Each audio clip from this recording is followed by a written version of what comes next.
पुण्यशाली भव्यो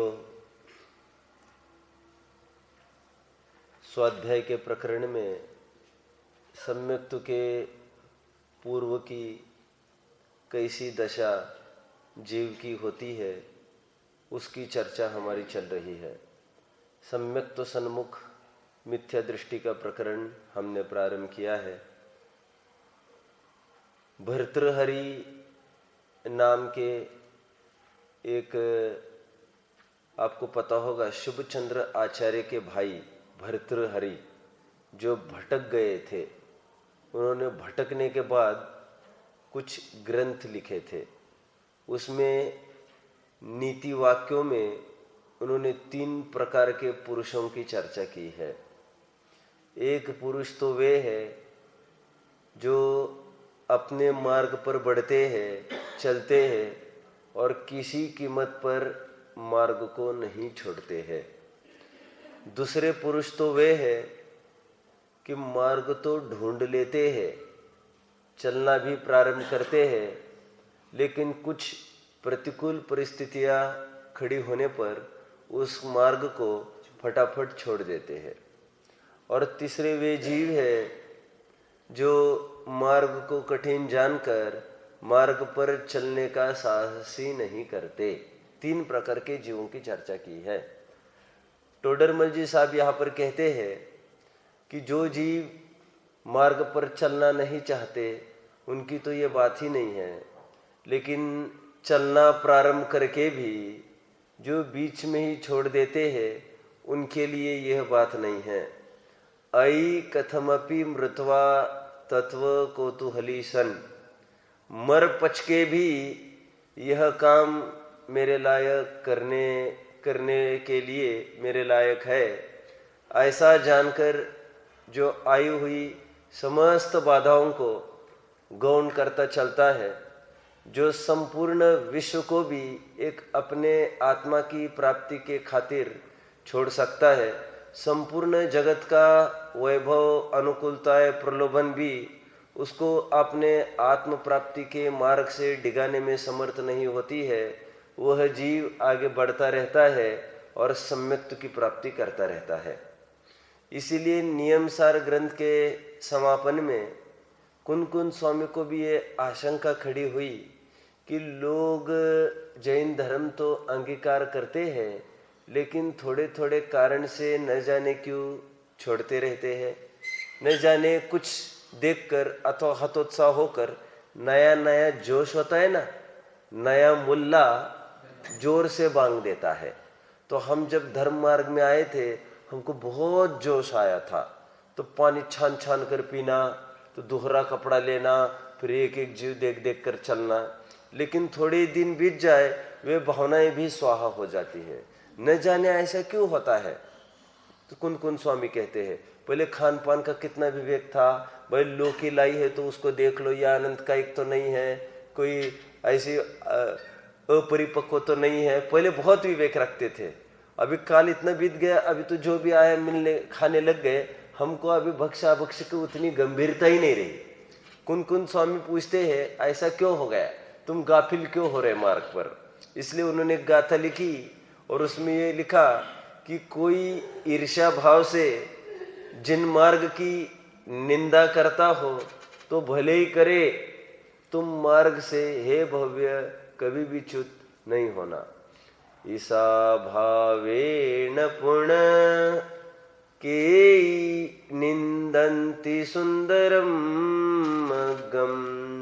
ईर्ष्या भाव से कोई इस सुंदर मार्ग की निंदा करे, तेसिम वयनम सोचा, उसके वचन सुनकर भक्तिमा कुणः जिणमग्गे, उनके अभक्ति नहीं कर बैठना जिन मार्ग के प्रति।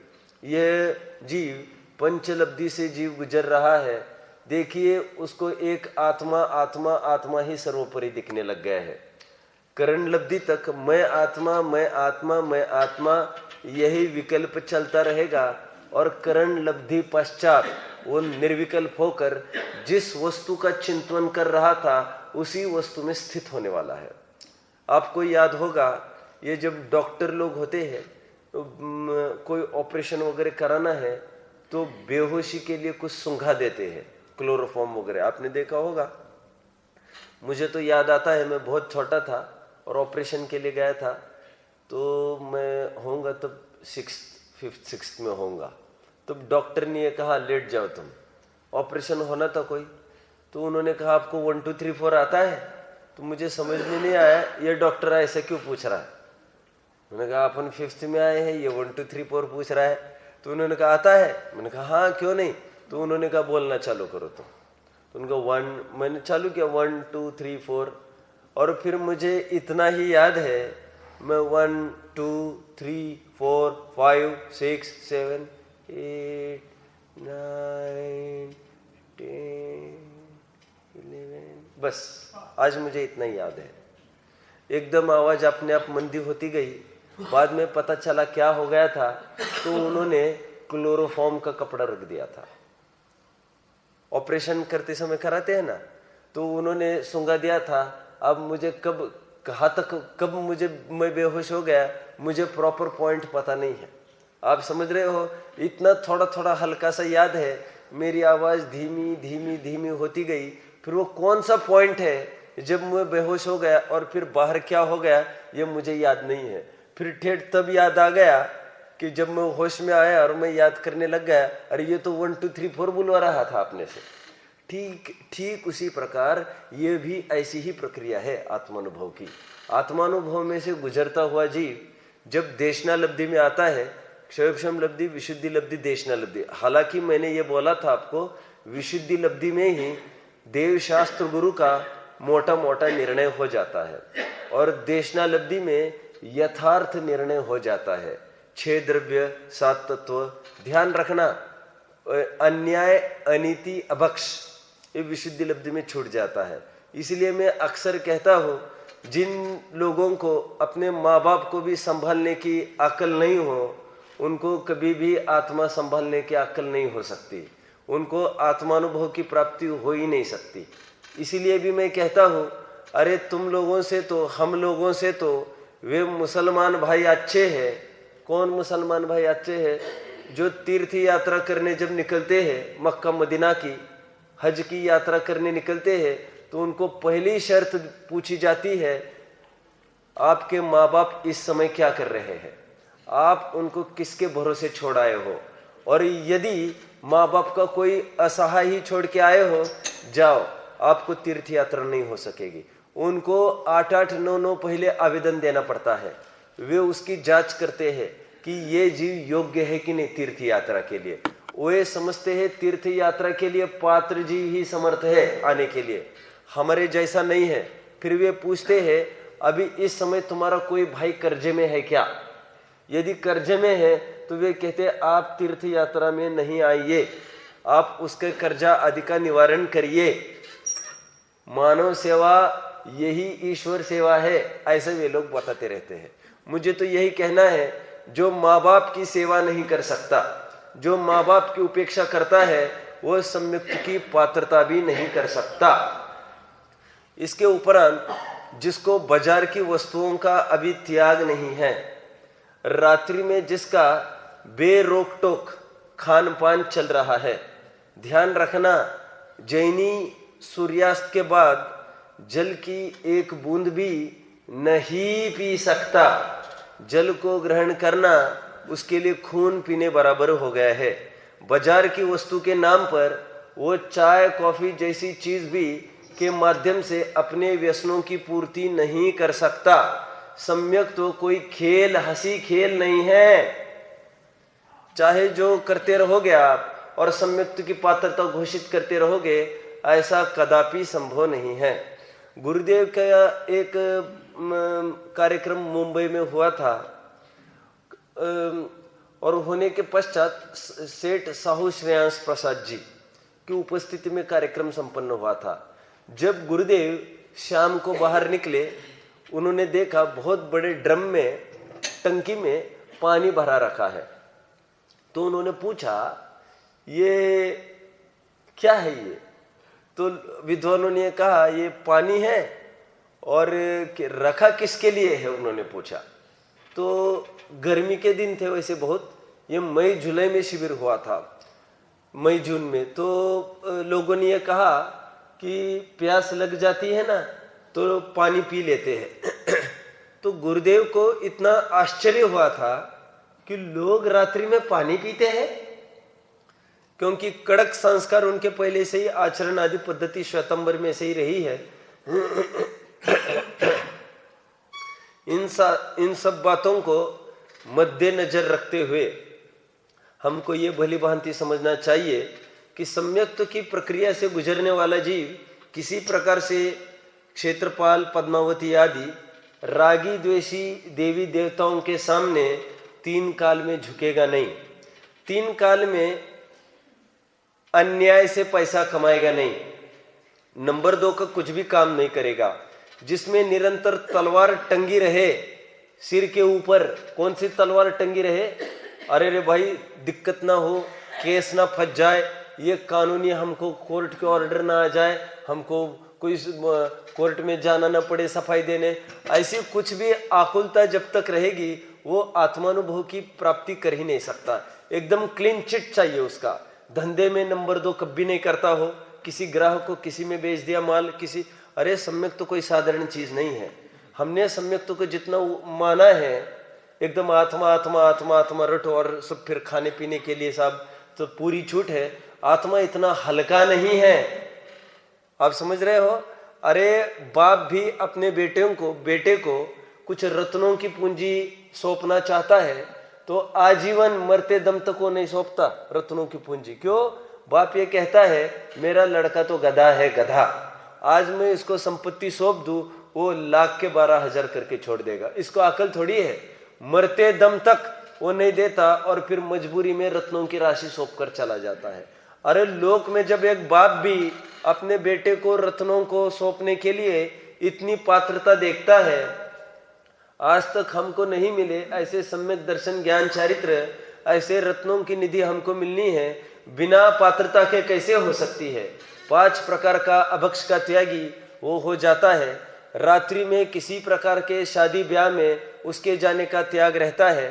खान पान की तो चर्चा ही बहुत दूर है बाहर। इसलिए भी मैं कहता हूँ वो नाई के पास भी जाएगा बाल बनवाने आदि, वहां पर अपना शुद्ध पानी ले जाएगा।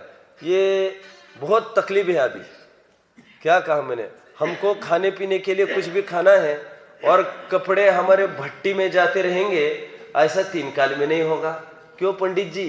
भट्टी में कपड़े जाते हैं तो छने पानी से ही धुलते होंगे, और तुमको विवेक है क्या जो उसको विवेक होगा धोने का? हम पूछ रहे सालों से तुम स्वाध्याय कर रहे हो, तुम्हें आता है पानी छानना, तो उसको कैसे आएगा पानी छानना? जब पीने के नाम पर भी 1 बूंद पानी नहीं पी सकता अनछने का, तो बाकी भट्टी आदि के लिए देना 3 काल में संभव नहीं। अरे सदा सुखदास जी से हम पूछे, तुम लोग नोट्स क्यों नहीं बनाते? आयुष अनितेश को मैं देखता हूँ, चाहे जिसकी कक्षा चल रही हो, निरंतर मुझे बहुत अच्छा लगता है कि कोई भी चल रही हो क्लास, अपनी नोट्स चलती रहती है। आप लोग सब क्यों नहीं करते ये सब उपक्रम? आप बिना नोट्स के क्यों आते हो? अरे भाई आप क्यों आते हो बिना नोट्स के?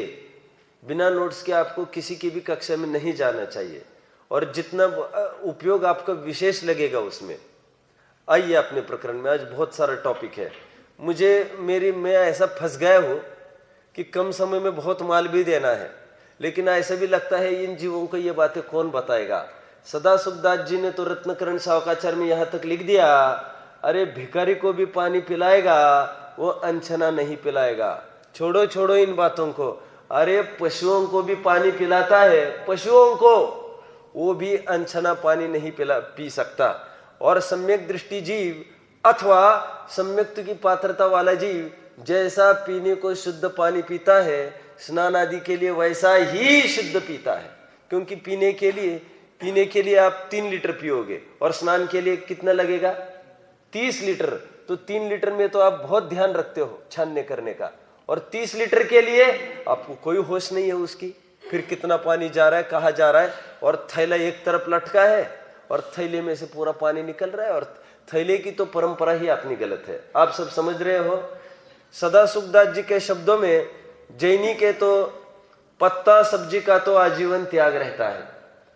चाय कॉफी पीने वाले अच्छे से समझे, वे नशा को अंगीकार कर रहे हैं।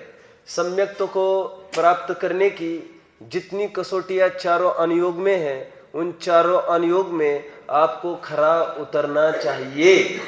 अरे हमको इससे क्या लेना देना खाने पीने से, हम तो आत्मा आत्मा भजते रहो। आपने चरणानुयोग का अपलाप किया है, और जो एक अंग का निषेध करता है उसको तो सच पूछो तो रुचि नहीं है, उसको तो स्वच्छंद रहना है। समझ रहे हो आप? अरे जब आप दवाई भी सेवन करते समय एक्सपायर होने के बाद दवाई लेंगे क्या आप? डॉक्टर ने कहा एक्सपायरी डेट ये है, एक्सपायर होने के बाद कितनी भी महंगी दवा लेते हैं क्या? उल्टी रिएक्शन ना हो जाए। ठीक उसी प्रकार जिनेंद्र भगवान ने हमको एक्सपायरी डेट बताई। भाई आटे की मर्यादा अभी 3 दिन चल रही है, अभी अष्टानिक चलेगी ना, अभी अष्टानिक चालू हो रहे ना 2-4 दिन में, तो अष्टानिक चालू होने के बाद 7 दिन की मर्यादा चलेगी आटों की, मसालों की, और फिर आदि आदि जैसे जिनकी मर्यादा हो। जैसे भगवान ने एक्सपायरी डेट कही है, उस एक्सपायरी डेट को बिल्कुल भी उल्लंघन नहीं करता हो। आप सब समझ रहे हो? ये सम्यक्त्व की पात्रता की बात है। ये सब कहां पर होता है? ये सब कहां पर होता है बताओ ना? ये सब विशुद्धि लब्धि में होता है। न्याय नैतिक उसका जीवन होता है। माँ बाप को किसी कारण से भी वो दुखी नहीं करता। समझ में आ गया? प्रॉपर्टी के पीछे झगड़े चल रहे, कोर्ट में केसेस चल रहे, ऐसा उथल पुथल जीवन उसका नहीं देखने में आ सकता। और देशना लब्धि में तो 6 द्रव्य 7 तत्वों का यथार्थ निर्णय उसको हो जाता है। प्रायोग्य लब्धि तो ऐसी दशा है जहां पर स्थिति कोड़ा कोड़ी सागरों की लेकर वो अंत कोड़ा कोड़ी तक घट जाती है। वो हमने देखा था कैसा कैसा स्थिति बंध अपसरण होता है, प्रकृति बंध अपसरण होता है, अनुभाग कांडघात होता है, स्थिति कांडघात होता है, हमने देख लिया था। करण लब्धि के 3 करण हमने प्रारंभ किए थे, जिसमें कल अधक करण हमने किया था। अधक करण आप में से कोई बताएगा मैंने अधक करण में क्या लिया था?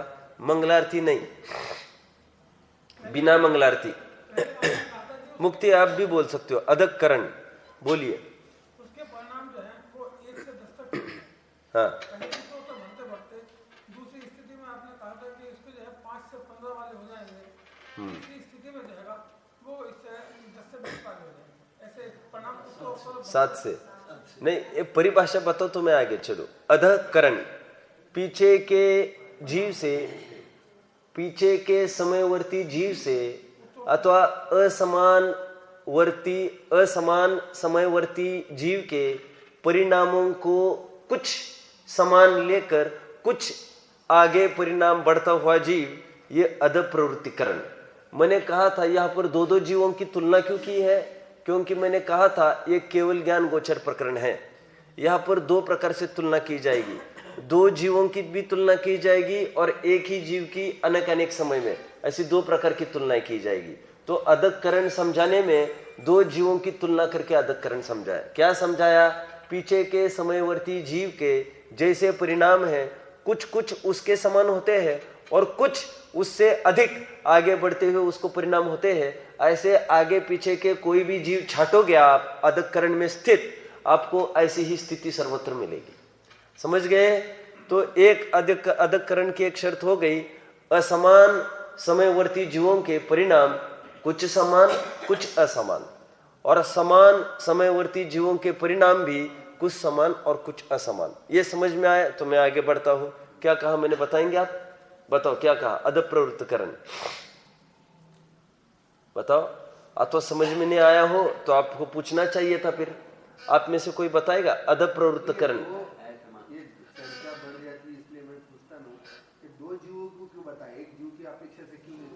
आप में से कोई उत्तर देगा? इनका प्रश्न है 2 जीवों की अपेक्षा से ही चर्चा क्यों कर रहे हैं आप? एक जीव की तरफ से बात करो, बोलो एक शब्द में, बोलो हर्षिल एक शब्द में। केवल ज्ञान गोचर प्रकरण है, आचार्यों के पास दूसरा कोई साधन नहीं था, इसलिए तुलनात्मक अध्ययन से दिखाया कि ऐसे ऐसे परिणाम होते हैं। बस इतनी से हमारे पास बात है, तो उसी को मैंने उदाहरण के माध्यम से कल सिद्ध करके दिखाया। आप समझ रहे हो? एक और उदाहरण खड़ा करता हूं और फिर आगे बढ़ूंगा तो और पुष्ट हो जाएगी बात। जैसे फॉर एग्जाम्पल आजकल गवर्नमेंट पॉलिसीज अपनाती है क्या कि ऐसी पॉलिसीज अपनाई कि जिनकी ग्रेजुएशन हो गया हो, ग्रेजुएशन, उनको हम ये नौकरी देंगे। तो प्रौढ़ लोग थे जो 60-70 साल वाले, उनको भी गवर्नमेंट ने कहा आप एक काम करो, आप बीए करो, बीए करोगे, ग्रेजुएट हो जाओगे, हम आपको एक नौकरी दे देंगे। तो उनके लिए अभी बीए करना है तो ऐसा बीए नहीं करना पड़ता, 15 साल खर्चे नहीं करने पड़ते उनको। तो उनके लिए कह रहे तुम्हारे लिए पद्धति है क्या, पहले तो 4 साल में बीए कर सकता है, पहले तो 5वीं के एग्जाम दो, फिर अब 12वीं की शर्त रखते, बीए की छोड़ दो, 5वीं की एग्जाम दो, फिर 10वीं की दो, 11वीं की दो, 12वीं दो, छुट्टी हो गई 12वीं उसकी, उसको 12 साल नहीं लगाने पड़ेंगे। आप सब समझ गए? प्रौढ़ एडल्ट एजुकेशन होता है ना, वो ऐसा ही होता है, उनको क्रमवार नहीं चलना पड़ता है। फिर दूसरा कोई मजबूत जीव आया और उसने क्या किया, उसने सीधा 10वीं की और 12वीं की। और कोई मजबूत जीव आएगा, वो क्या करेगा, सीधी 12वीं की तैयारी करेगा और 12वीं पास करने की ताकत रखेगा। ये उदाहरण सबको समझ में आया? ये उदाहरण से 2-3 प्रकार के जीव हमने लिए। जो दूसरे प्रकार का जीव है उसकी क्या विशेषता है, उसने पहले स्ट्रोक में 10वीं की एग्जाम दी, तो 10वीं की एग्जाम दी तो उसको पहले जो जीव है, पहला जीव, वो जिसने 5वीं की एग्जाम पहले दी थी, उसके समान तो कुछ परिणाम है ही, क्योंकि 5वीं का ज्ञान तो उसको हो ही रहा है जब 10वीं की एग्जाम दे रहा है, और तो और कुछ उसके साथ साथ उसके अतिरिक्त तो कुछ बढ़ते हुए परिणाम है उसके। आप समझ रहे हो? ऐसा ही तीसरे में लगा लेना कि तीसरे का भी दूसरे के समान कुछ कुछ परिणाम है और कुछ उससे भी आगे बढ़ते हुए परिणाम है। आप सब समझ रहे हो? ये दूसरा उदाहरण दिया। इस कारण से 2 जीवों में तुलना करके चर्चा आती है, इसलिए तो हमको कठिन दिखने लगती है, इसलिए मैंने उदाहरण देकर उसको स्पष्ट किया। ये बात पक्की हुई होगी तो मैं आगे बढ़ूंगा।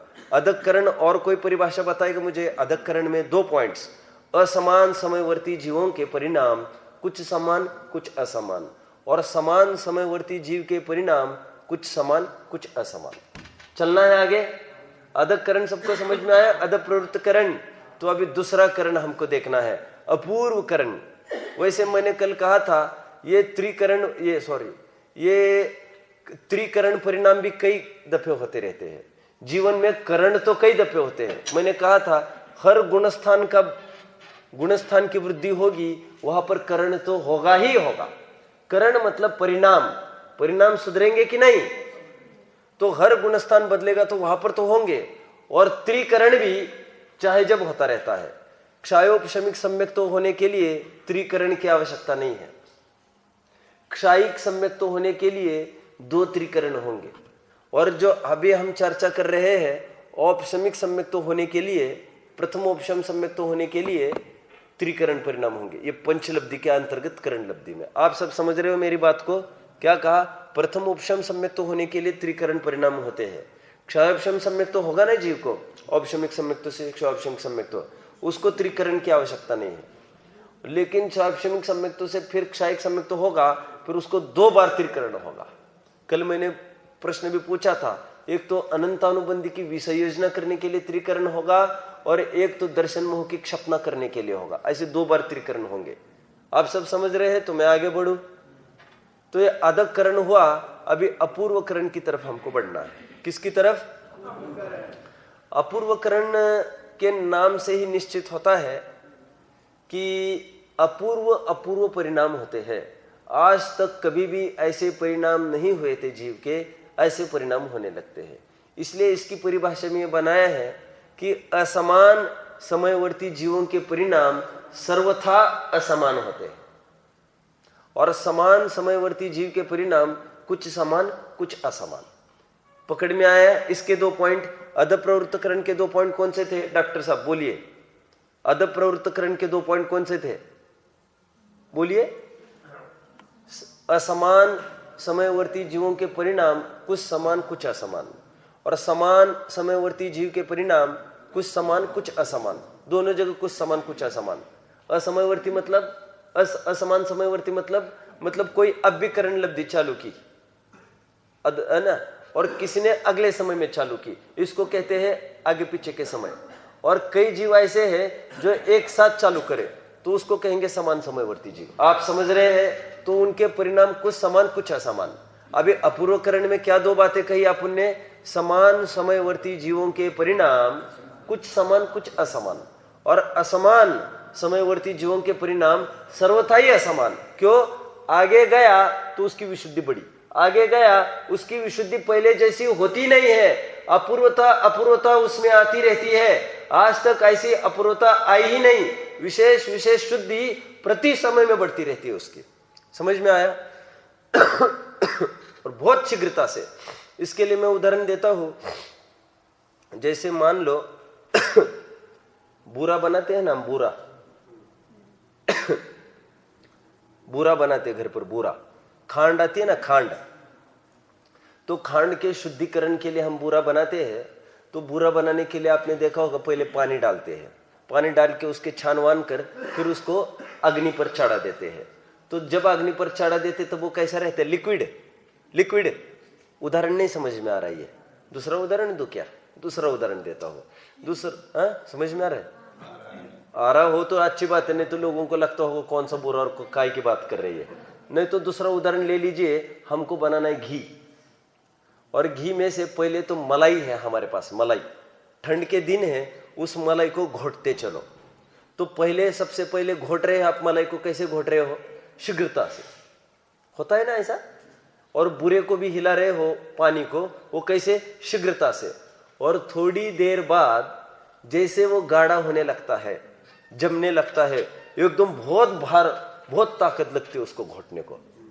अभी जो इतना सरल दिखता था, छोटा बच्चा भी घुमा सकता था, अब बड़े आदमी को भी घुमाना बहुत मुश्किल हो जाता है। ऐसा क्यों? जो जो जमता जाता है, वो जो जो गाढ़ा होता जाता है, जो जो सॉलिडिफिकेशन होता जाता है उसका, त्यों तो वो भारी जाता है घूमने को।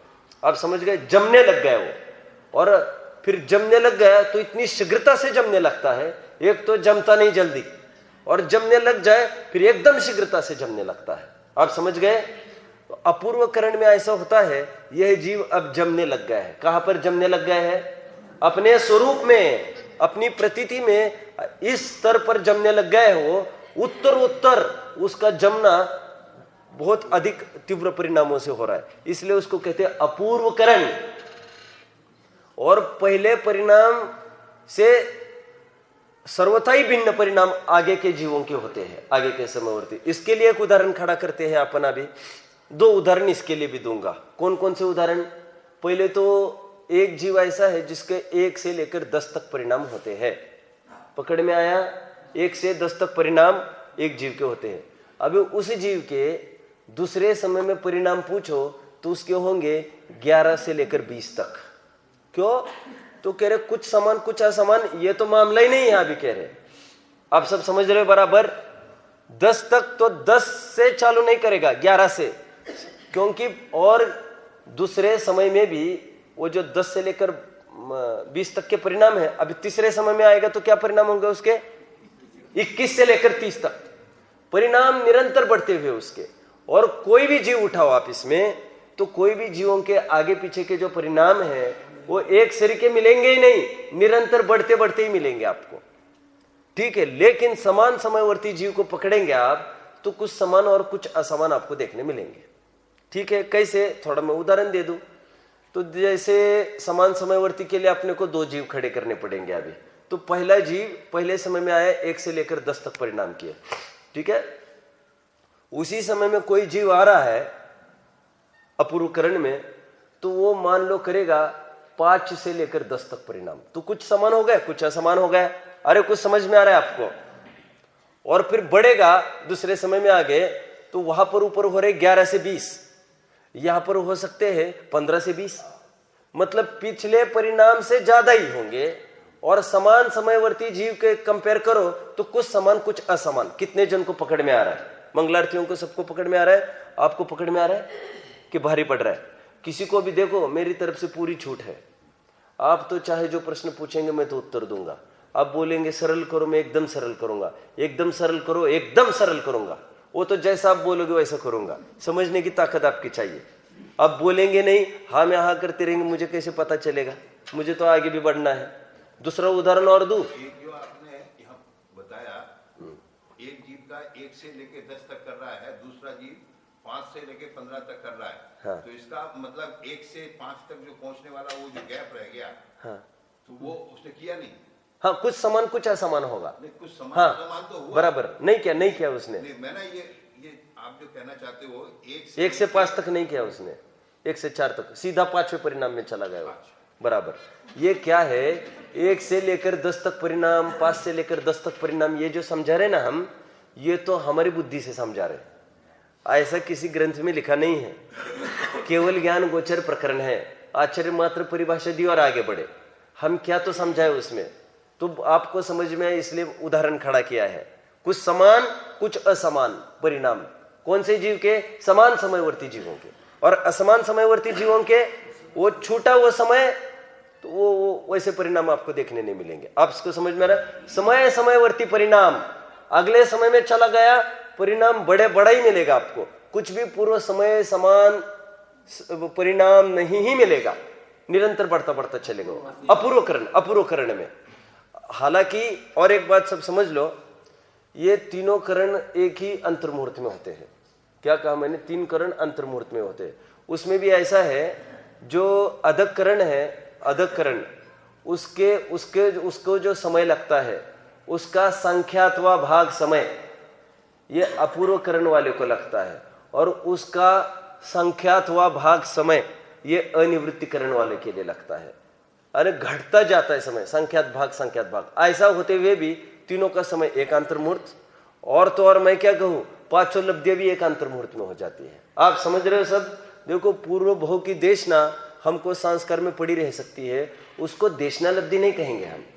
देशना लब्धि कहने में क्या आफत है? आफत ये हो रही ना खड़ी कि आचार्य देव का ये कहना है कोई भी लब्धि अंतर्मुहूर्त से ज्यादा नहीं टिकती, और हम कैसे उसको टिकी कहेंगे सालों से।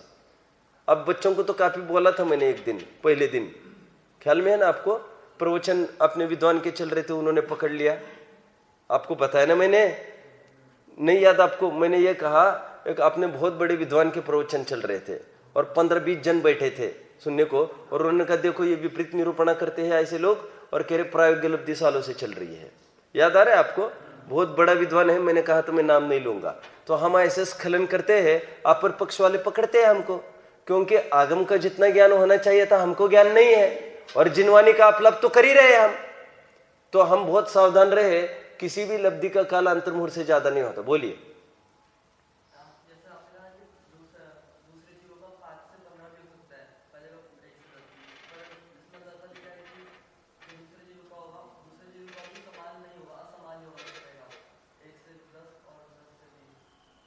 अब बैठिए, अब बैठिए, आपने ठीक से नहीं पढ़ा है, अब बाद में पढ़िएगा। बैठिए।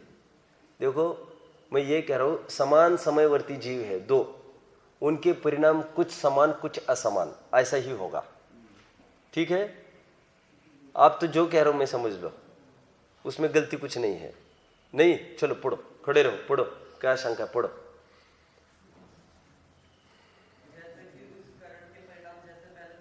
कौन से पेज पढ़ रहे हो? हाँ, पढ़िए।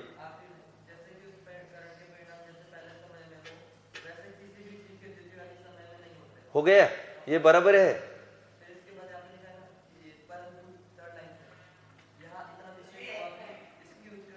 कहा ले? हाँ, बोलिए। ओके, इसी की पुष्टि कर रहे हैं वे, बैठिए।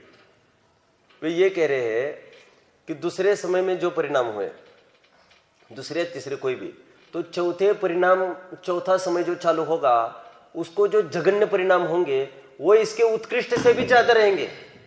दूसरे समय के जो उत्कृष्ट परिणाम हुए ना बढ़ते बढ़ते, अब तीसरा समय चालू होगा ना, तो तीसरे समय के जो जघन्य परिणाम है ना, वो दूसरे के उत्कृष्ट से भी ज्यादा रहेंगे, क्योंकि मैच नहीं होगा आगे पीछे का। इतना ही बोल रहे हैं, टू दी पॉइंट, जैसा मैं कह रहा हूं वैसा ही है।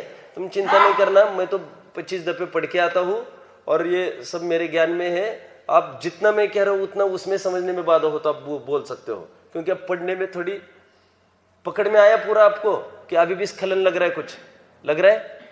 नहीं, अभी भी दिक्कत है, डाउट है क्या कुछ? नहीं ना? अरे बोलो, खुल के बोलो। तुम नहीं है, चलो और भी पढ़ना, और भी कई शंकाएं होगी तो खूब पूछना। चलना है आगे, मैं और एक उदाहरण देता हूं। एक उदाहरण यह है मेरे पास, जैसे 6th स्टैंडर्ड और 7th स्टैंडर्ड दो बच्चे ले लीजिए आपके सामने। तो 6th स्टैंडर्ड का बच्चा है और 7th स्टैंडर्ड का बच्चा है, तो 7th स्टैंडर्ड के बच्चों को ज्ञान अधिक है 6th स्टैंडर्ड से, ठीक है।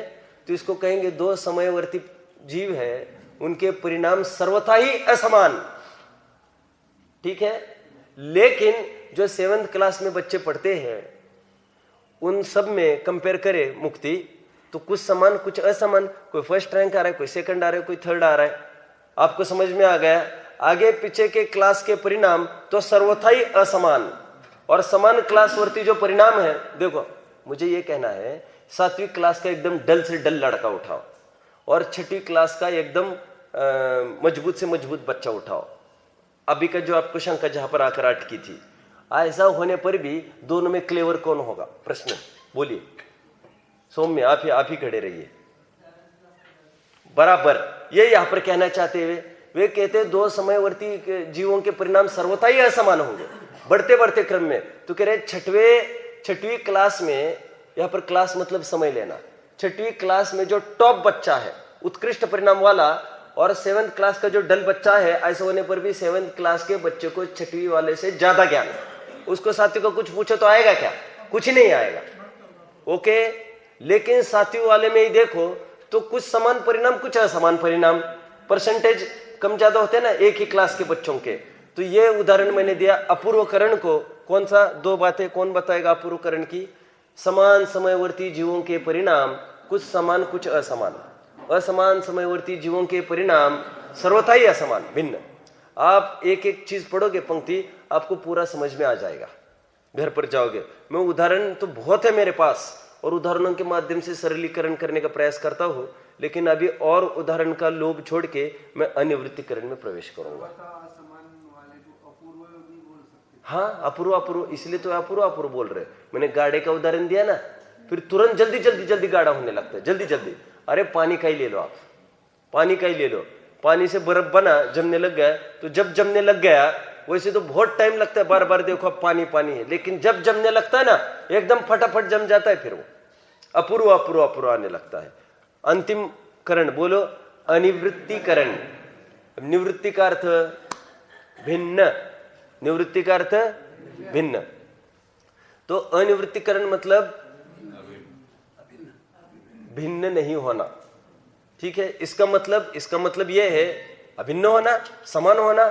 तो ये कह रहे हैं समान समयवर्ती जीवों के परिणाम सर्वथा ही समान और असमान समयवर्ती जीवों के परिणाम सर्वथा ही असमान। तीसरा अनिवृत्तिकरण समझ में आया।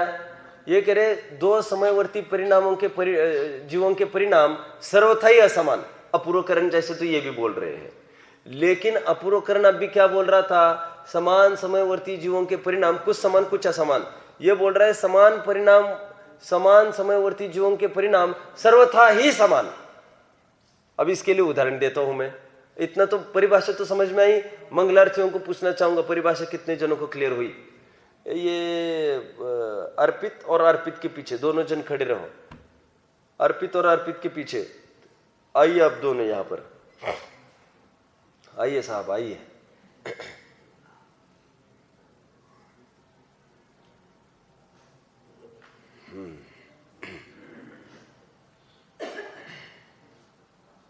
अब ये कौन सिखाएगा तुम लोगों को? ये क्लास मिस हो गया तो अब कौन सिखाएगा? ये चला गया, मैं रिपीट नहीं करूंगा अब इसको। अनिवृत्तिकरण का उदाहरण समझना है सबको, समझो। अभी देखो बहुत बड़े बड़े कॉलेज होते हैं ना, बड़े बड़े कॉलेज इंजीनियरिंग आदि, वहां पर यह नियम चलता है कि जैसे इतनी बुक पढ़ानी है, तो वहां पर ऐसा नहीं होता है ये बुक, ये इतना पार्ट हम 1 महीने में पढ़ाएंगे, ये इतना 1 महीने में, ऐसा नहीं। कौन सा पेज कौन से दिन चलेगा ये बराबर निश्चित होता है। क्या कहा मैंने? कुछ समझ में आ गया? जैसे ये मोक्ष मार्ग प्रकाशक है और मैं भी ऐसा करता हूं। जैसे मेरा इतना निश्चित रहता है, आप मुझे पूछोगे 15वें दिन कौन सा टॉपिक चलेगा, तो मैं 15वें दिन का प्रॉपर टॉपिक बताऊंगा क्या चलेगा। ये पूरी रूपरेखा मेरे ज्ञान में रहती है। मुझे 1 महीना किसी ने कहा आपको पूरा ये पढ़ाना है, आपको ये 70 पेजेस एक महीने में पढ़ाने हैं, तो मेरी रूपरेखा बन जाती है। आज के दिन यहां तक चलूंगा, दूसरे दिन यहां तक चलूंगा, प्रॉपर पॉइंट टू पॉइंट। आप समझ रहे हो सब?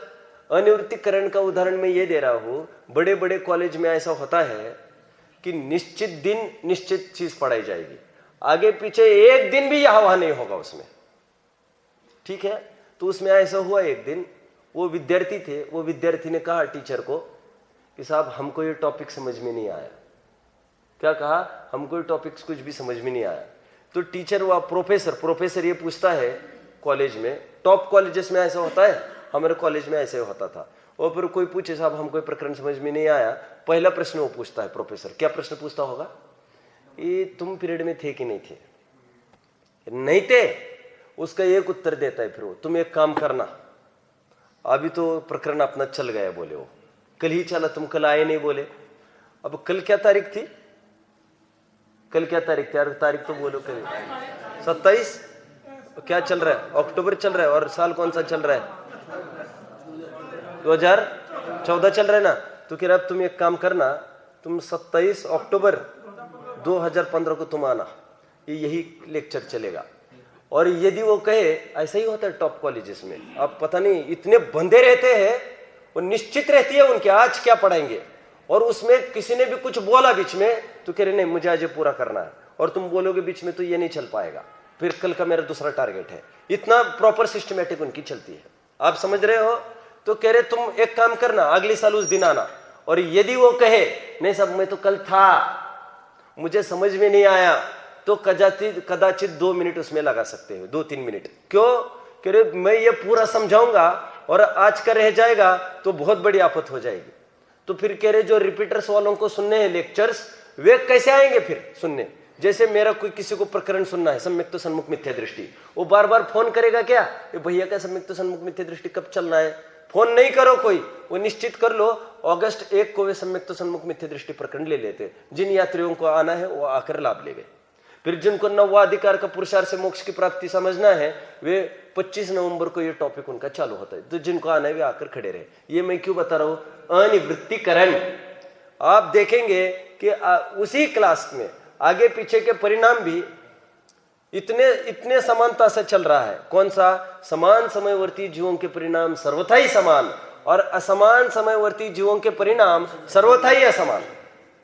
आप समझ गए हो? अभी 7th में भी यह भेद नहीं खड़ा होगा, किसी को कम ज्ञान किसी को ज्यादा ज्ञान। समान समयवर्ती जीवों के परिणाम सर्वथा ही समान, और असमान समयवर्ती जीवों के परिणाम सर्वथा ही असमान। इसको क्या कहेंगे? अनिवृत्तीकरण। अभी और एक महत्वपूर्ण बात, अनिवृत्तीकरण के अंत में कुछ बातें होती है जो मैं बताना चाहूंगा अभी।